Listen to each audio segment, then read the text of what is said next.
Good morning, everyone. Good morning, Barbara.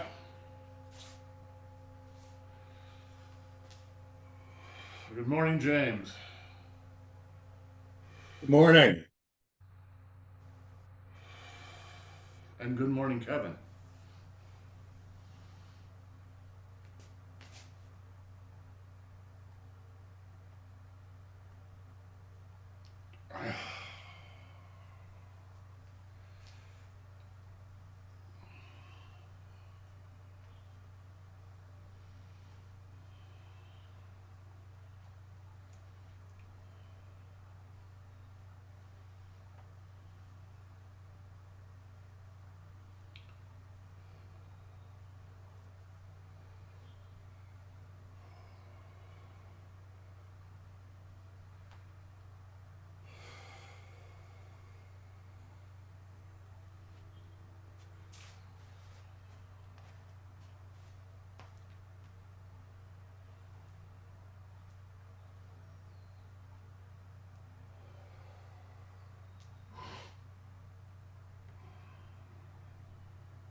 the other side.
And reverse.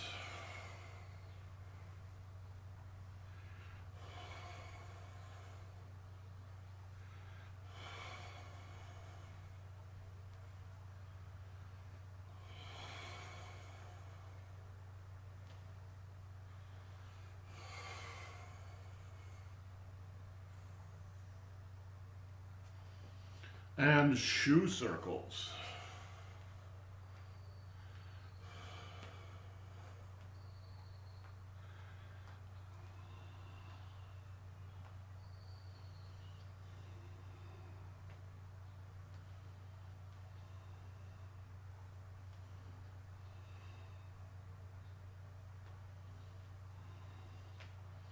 And reverse.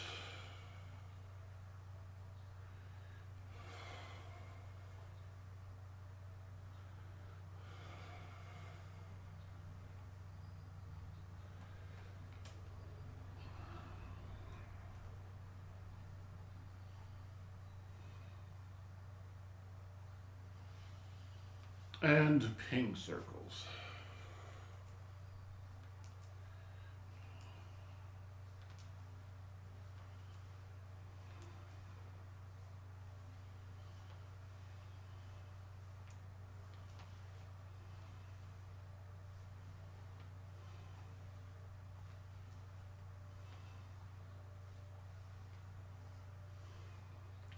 And reverse.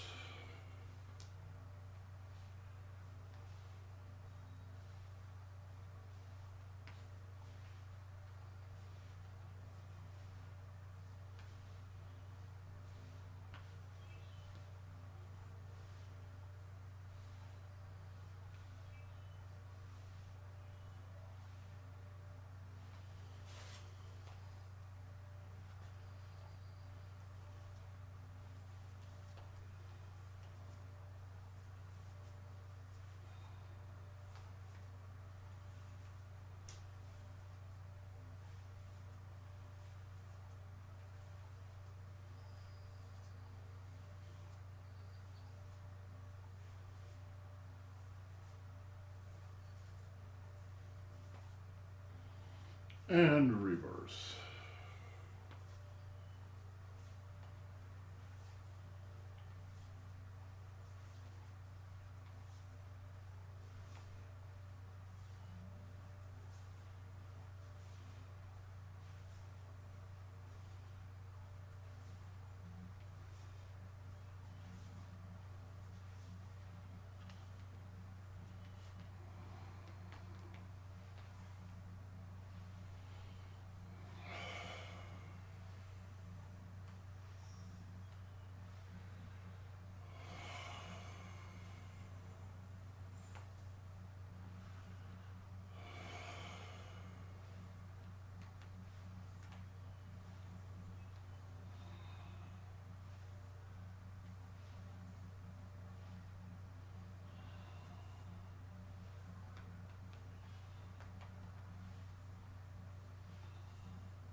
and block.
Okay, you can put away your sticks.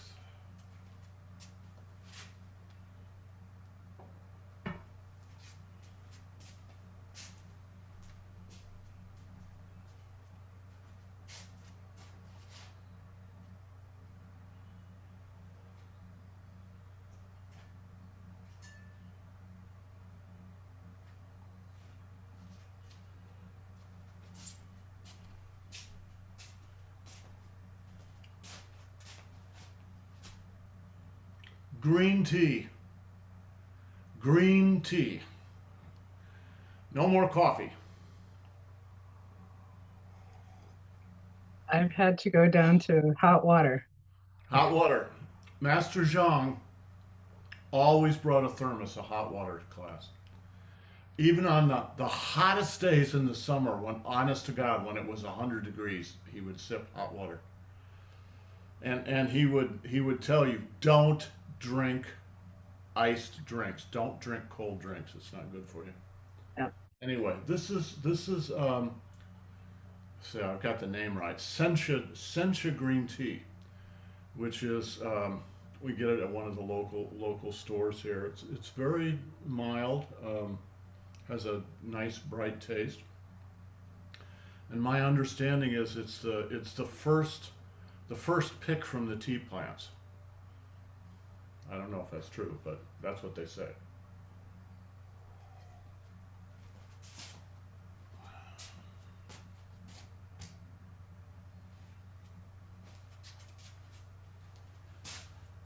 Head turns.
And center and right ear up.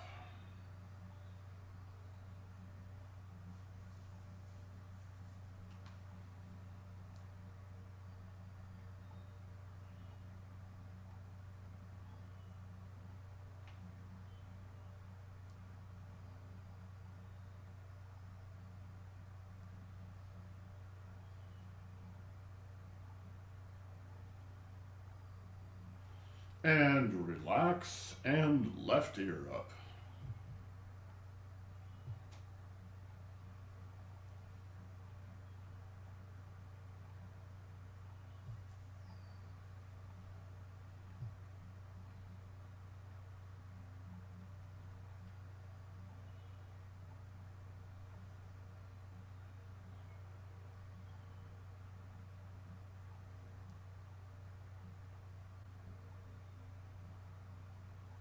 And relax, and right ear again.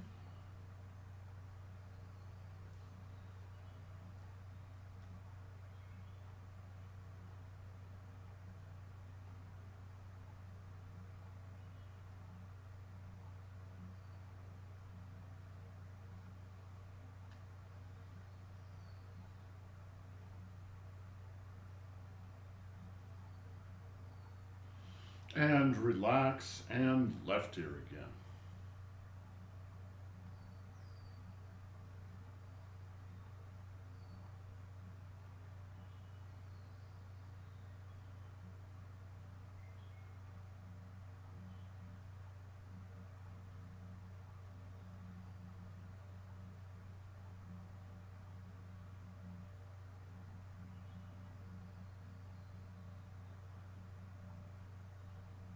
And relax back to center. So, an Apple notification has come up again on the screen here. So I have to get rid of this. Hold on.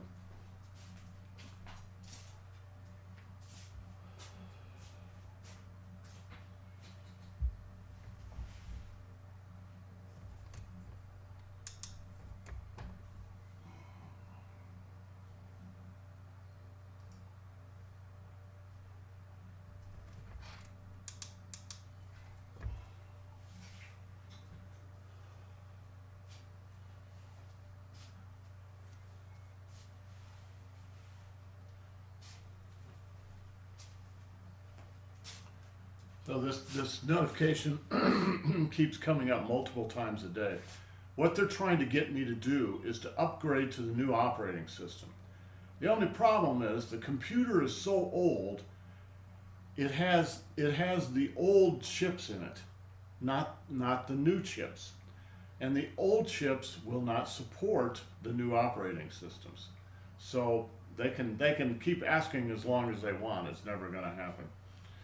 Okay, head turns.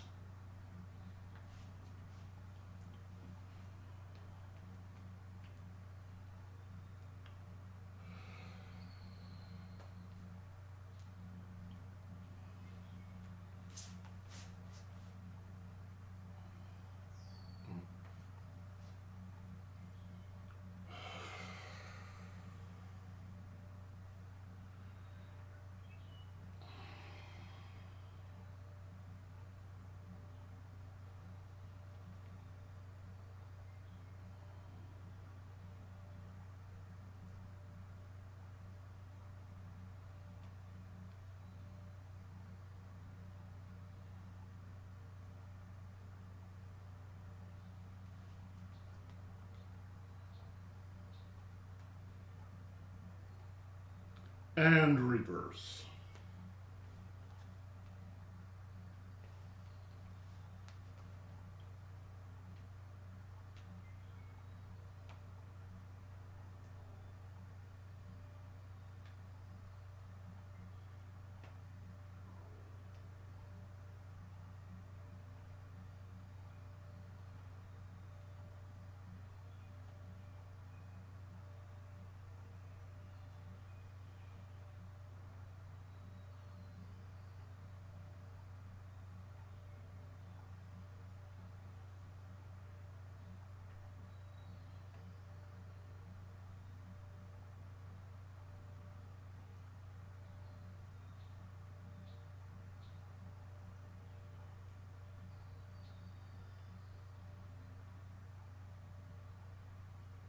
And down to center and back up. I've been meaning for a couple of days to tell you guys something about this exercise. I really like the head rolls because they work out my SI joints. My SI joints are down here. What's that got to do with head rolls? When you do the head rolls, you want to think of the body as composed of a series of circles. And just to simplify this, you've got two circles that you're working with the head rolls. The first one is the head itself. You've got a bottom to the circle, which is underneath your chin, and the top to the circles, which is the ba wei, the top of the head. And you've got another circle down here in the abdomen. The bottom of the circle is down here. And if you drop into that, right, just relax, don't force anything. Drop in on the right and move over to the left, or drop in on the left and move over to the right. And then you come up to the solar plexus and you drop down again. And then you do both of them together, right? So let's say we're going from left to right, right? The chin drops down and your chi drops down, right? And then it goes under. Now it comes up to the top of the head, and now it drops down again. So you're doing both circles at the same time.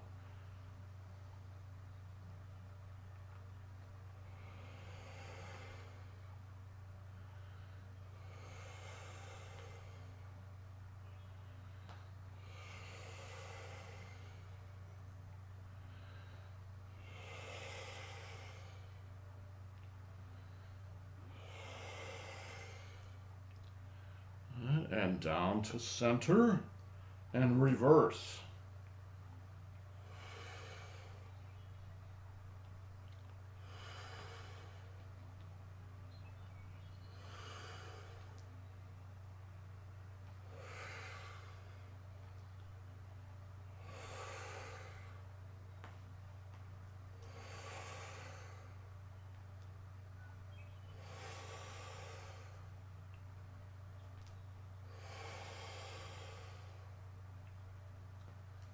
And down to center and back up.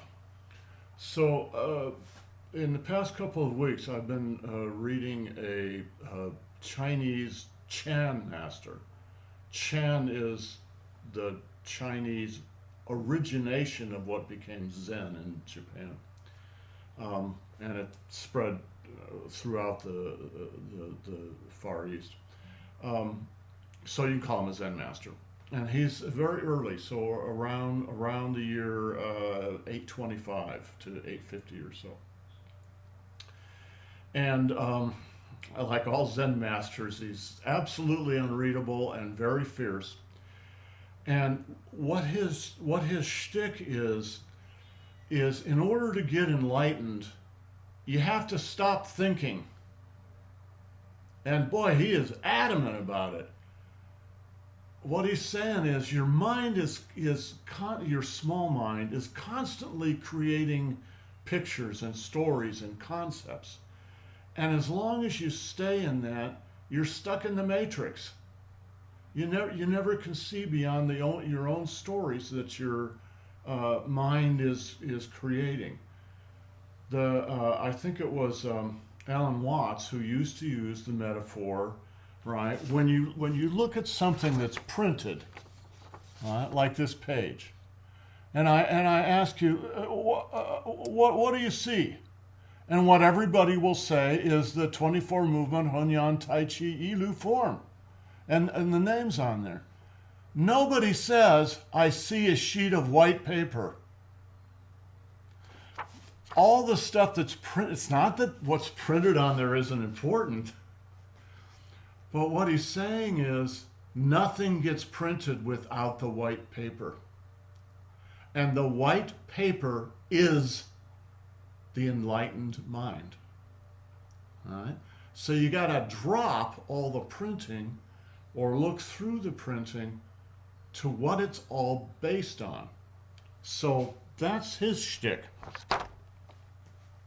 So you can use the word enlightened, which he doesn't actually like, but you could also just use the word evolution. This is how a human being evolves. Another way to say it is we get caught in language. Language is our number one tool. Everything is based on that, and so it's the biggest trap there is.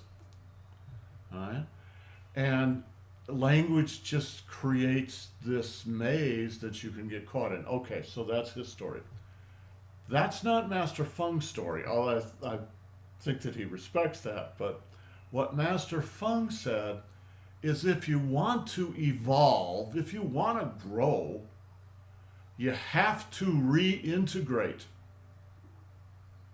You have to integrate. in order to have integrity. All right? And there's lots of ways to do that, but one way to do it is to focus on the connection, the interface between your energy body and your mind. You've heard me say that before. This little exercise that I just described sounds so simple, and it is so simple.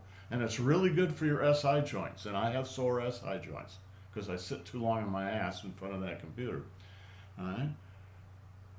But what he's saying is you have to, it's like a mantra. You have to continually practice this interface between the mind and the energy body. When you do this exercise, it requires some discipline. All right? You're dropping, coming over, coming up, coming over, dropping down. Boom. It's your energy body that you're doing, and it requires your mind.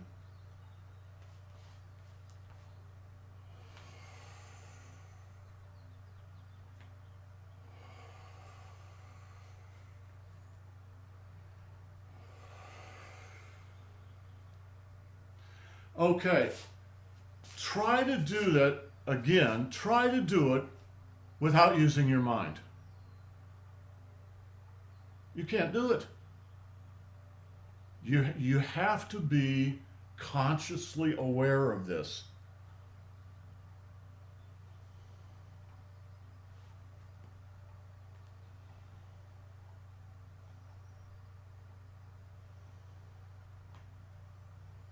So Annie, in the past probably 2-3 months, has really been listening to Buddhist chanting on her little iPad.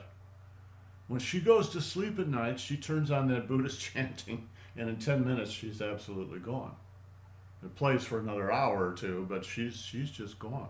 And it's very beautiful. It's very, very, very gentle, right? Now, sometimes it's just instrumental sound, but just kind of a droning sound.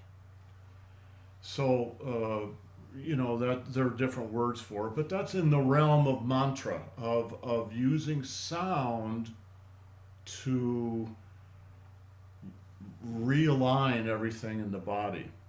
This is the same thing, only instead of sound, it's kind of silence and mind. So this little exercise of rolling the head, don't do it the Western way, because if you do, you're only getting about 10% of the actual benefit of this. Right? Use your mind and the whole body.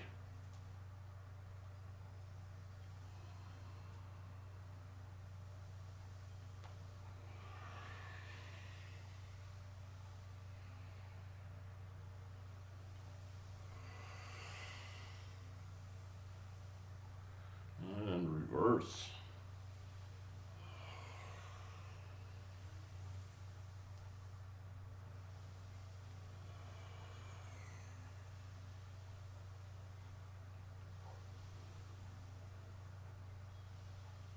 Now, as you do this, just watch yourself. Just feel yourself. And as you go along, you should start to notice that there are 2 phases to these circles. There's 2 phases to every circle in Tai Chi and Qigong, but you'll notice 2 phases. One phase as you drop, and it's not just this circle, and it's not just this circle, it's every circle in your body, every joint, right? Every place that's, when you do this, everything is circling. You should feel, just naturally, without trying to make it happen, you should feel everything close. And now, everything opens, open.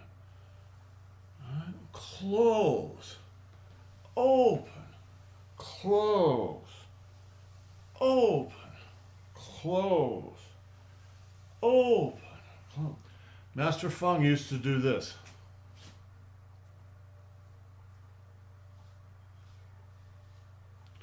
That's the primary animal motion. Close, open, close, open, close, open. It's very simple. Everything closes. Even your shoulders close, your knees close, your elbows close. Everything closes.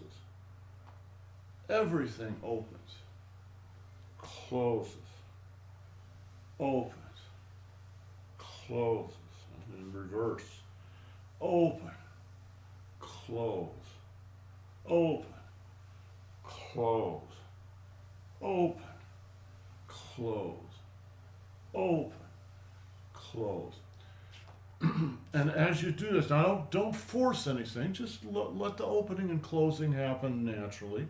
But as you begin to feel it more, you can get a little more into the close, a little more into the open, and you may feel your spine really starting to open and close, which is probably the greatest benefit of everything, because you're pumping cerebral spinal fluid up and down, which is great for everyday health. So, this is the essence of Qigong. I was talking with someone online, an old student, about what Qigong really is. And they were saying, well, it's kind of this and this. And I said, yeah, it's that, that's true. But what it really is just paying attention to your body. It's not magic. It's just paying attention and not falling asleep and doing your head rolls like this. I'm not saying anybody was, but, right? This is how Westerners do head rolls. Well, it's interesting. You can learn something from doing that. But what it does is it isolates the head from the rest of the body, and it isolates the neck joints. It doesn't integrate them. What you want to do is integrate movement in every joint of the body, including all the vertebrae, all 28 of them.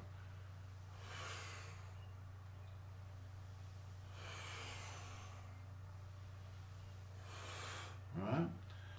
Okay, I didn't mean to take this time to do that, but there we go. Let's do shoulders. And remember to keep exactly the same principles here when we do shoulders. It's not the shoulder that's moving, it's the whole body.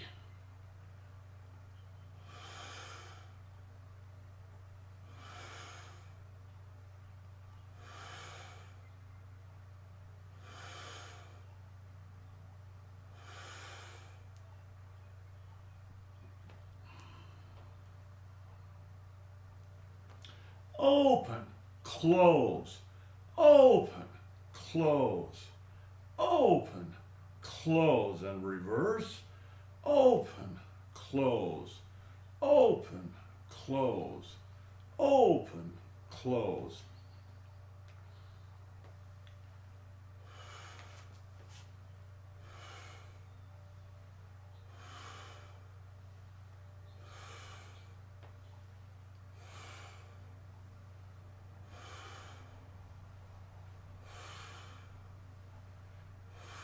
And the other side.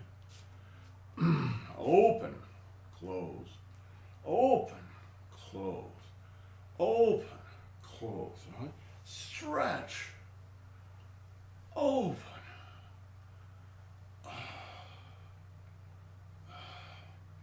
Now here's one that we haven't done very much in this class. I think I only did it one day, just because we run out of time. Do both shoulders.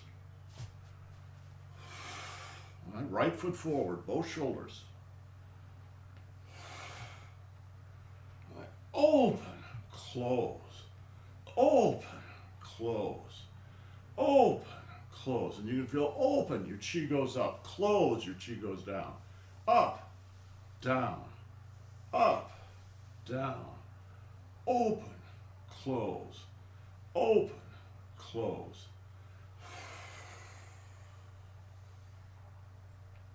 And reverse.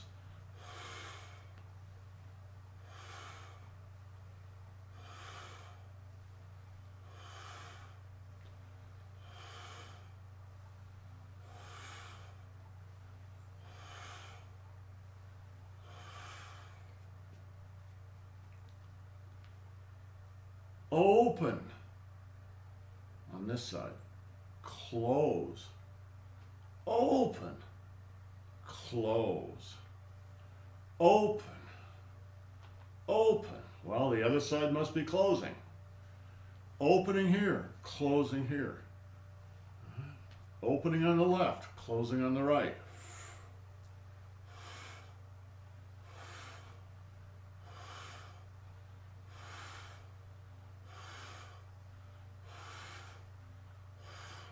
Watch. Open.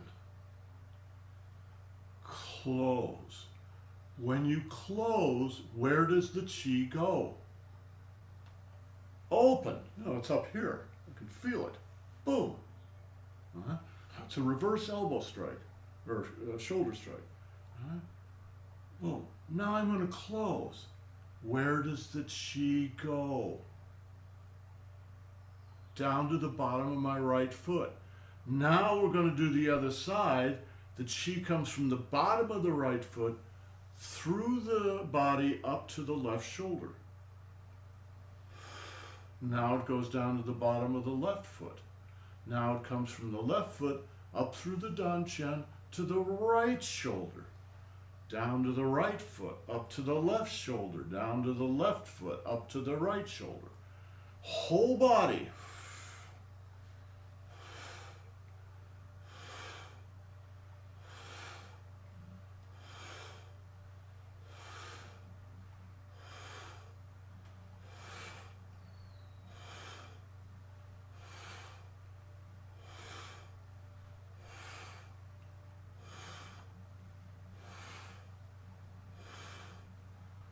And reverse.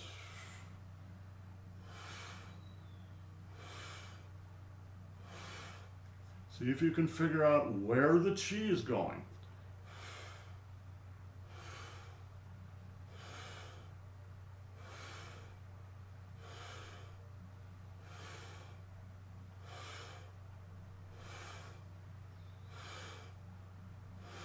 Right? Well, it's at the bottom of the right foot. If you feel your weight on the right side, then the chi should be on the bottom of the right foot. Right? Now we're going to come up to the shoulder, right? But this time we're not going to the opposite shoulder, we're going to the right shoulder. So it's not coming up and across, it's just coming straight up.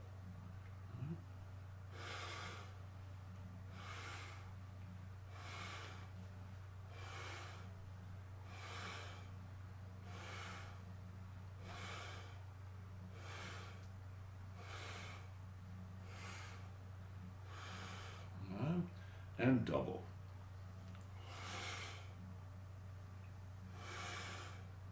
Right.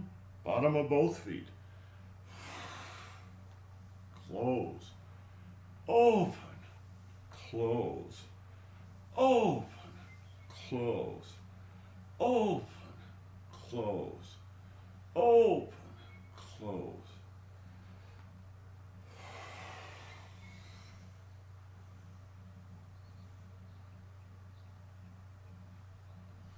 Now, there's nothing wrong with doing an exercise like this.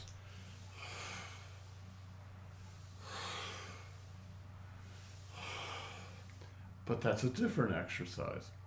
Right? This exercise, you want to keep your elbow and your wrist joints empty of intention. Where your intention goes, your chi will go. And at least in Tai Chi as a martial art, you need to have control of your intention because your opponent is going to be highly trained in reading your intention, including especially your unconscious intention.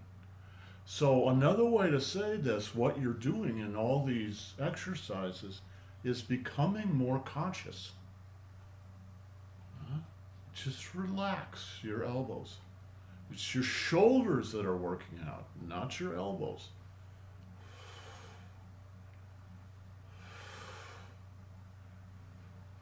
No matter how many years I've done this, I still feel a little tiny bit in my elbows. So don't be too hard on yourselves, huh? But just try to relax your elbows and your wrists.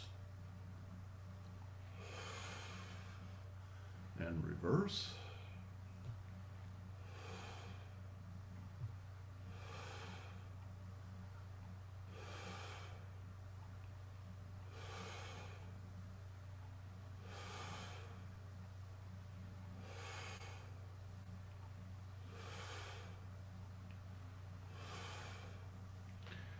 The other day, I was watching a wonderful old video of Horowitz playing the Sibelius Piano Concerto.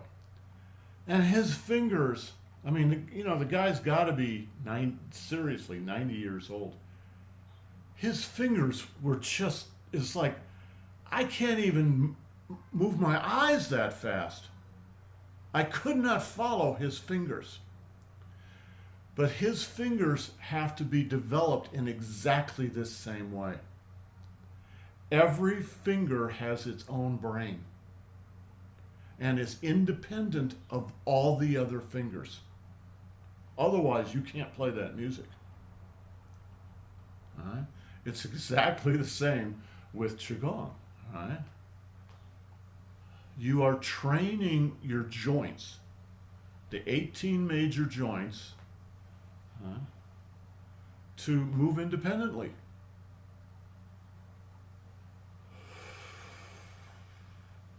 And you think about Horowitz. Horowitz has something that I'm never going to have. He's got a kind of body consciousness that is so beautiful. Whatever much of a rascal Horowitz actually was, he still had a kind of body consciousness which is really rare. And he worked hard for it his whole life. All right? This is the same kind of thing. We don't have to get quite as crazy as a professional musician, but the idea is as you do these exercises, what happens is, without even meaning to, you integrate. You integrate your mind and your energy. And when your mind and your energy integrate, then your physical body and your spiritual body also integrate. Different ways of doing things might focus just on the spiritual body, might just focus on the physical body. That's okay. They're all good. They're all good. Right? This is just the one that we do. Focus on those two. Jill, you look like you got something to say. Yeah, what I was going to say is I was watching a program on like a neuroscience based, and what they were saying is that in brain scans, they can tell a person is a musician. Oh, interesting. And so the person who I don't even call it the person who is speaking through the program, they did a brain scan of him, and they're like, "Are you a musician?" And he's like, "Yeah, I play the piano." And so what I'm wondering is, because they can see more activity and actual development in the prefrontal cortex, very specifically. But I'm wondering if advanced players in Tai Chi and etc. would also have something similar. I'm sure they do, Jill. Yes, I think you have to be a somewhat advanced player because you got to put your time in. If you want to sing the blues, you got to pay your dues. Right? If you want this kind of integration, you got to put some time in. But you guys are all doing that. There is one video, I'll try to find it, of Chen Shang down at Stanford University being hooked up to a machine by all these graduate students, to study his movement. Now, they weren't doing the mind study that you're indicating, but they are doing the movement study, and I'll find it and we'll play it tomorrow. Okay. Okay, guys, have yourselves a great day. We'll see you tomorrow. Ciao. How's the hip, Malcolm? What's How's that? the hip? Guys, my hip is so much better. It's just in the last 2 weeks, twice, I've just woken up in the morning and gone, wow. It's just like overnight something happens. So, the trauma and the inflammation comes along and it lasts a long time. And then when it's ready to go, one day it just drops. Now it's still there. I can still feel it. But I can actually lift this leg. And I couldn't do that before. It's a little stiff, but anyway. All right. I'm at 87%.